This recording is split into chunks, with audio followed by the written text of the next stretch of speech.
Il y a un vrai sujet en fait, et je le sens sur ce plateau par rapport à tout ce qui vient d'être dit, un certain nombre de choses qui ont été dites, et la situation c'est très grave de dire sur un plateau de télévision que le Maroc refuse l'aide d'un pays.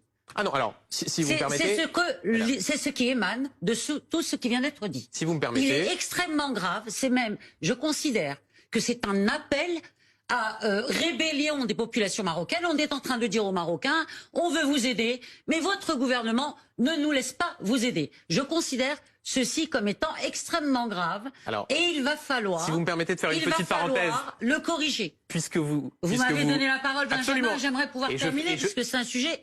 Et je vous laisse terminer dans une seconde, mais juste je fais une parenthèse. L'idée n'est pas de dire que le Maroc a refusé. L'idée est bien de souligner que les autorités marocaines, contrairement à d'autres pays comme l'Espagne, c'est ce qu'on évoquait avec l'ambassadeur, que les autorités marocaines n'ont pas encore répondu aux propositions françaises. Au moment où nous parlons, avec leurs équipes cynophiles, sur le territoire marocain. Il y a en effet l'Espagne, avec 57 sapeurs-pompiers. Il y a les Britanniques, contrairement à ce que disait Monsieur le courtier, il ne semblait pas en être informé, qui ont commencé à opérer en fin d'après-midi.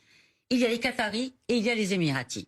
Et à ma connaissance, et effectivement, je rejoindrai Monsieur le courtier là-dessus, personne, ni les États-Unis, ni l'Inde, ni la Russie, ni tous les alliés, amis, et même sans être amis dans ce genre de situation, qui ont proposé leur aide au Maroc, ne se sont formalisés de ce que le Maroc dise. Écoutez, ça va prendre un moment, toute cette histoire.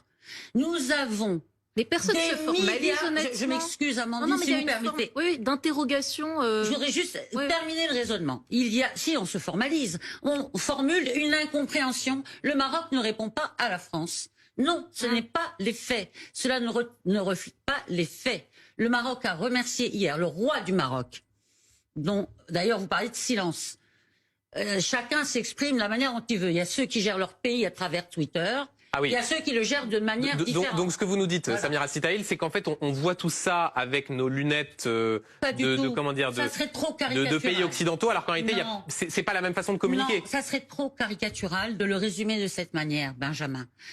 Moi je reviens à l'aspect purement politique évoqué par Amandine il y a quelques instants.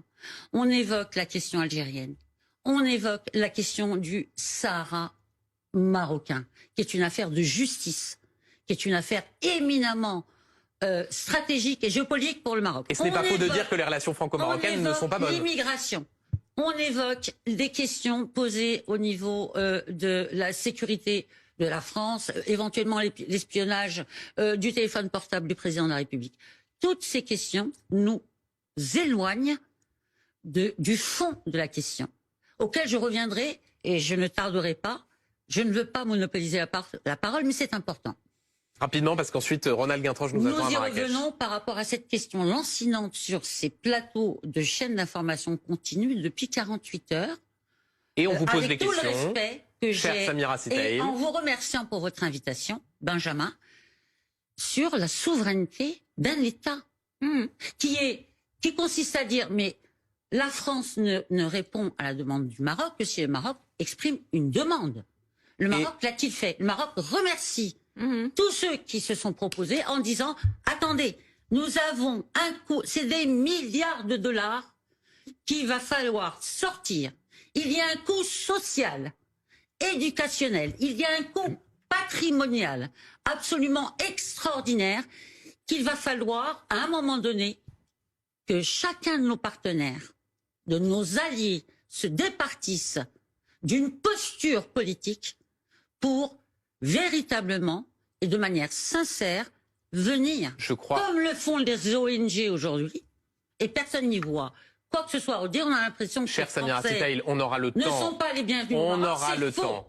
C'est totalement faux. Les Français sont les bienvenus. Nous avons des relations extrêmement profondes avec la France. Personne n'a dit le contraire.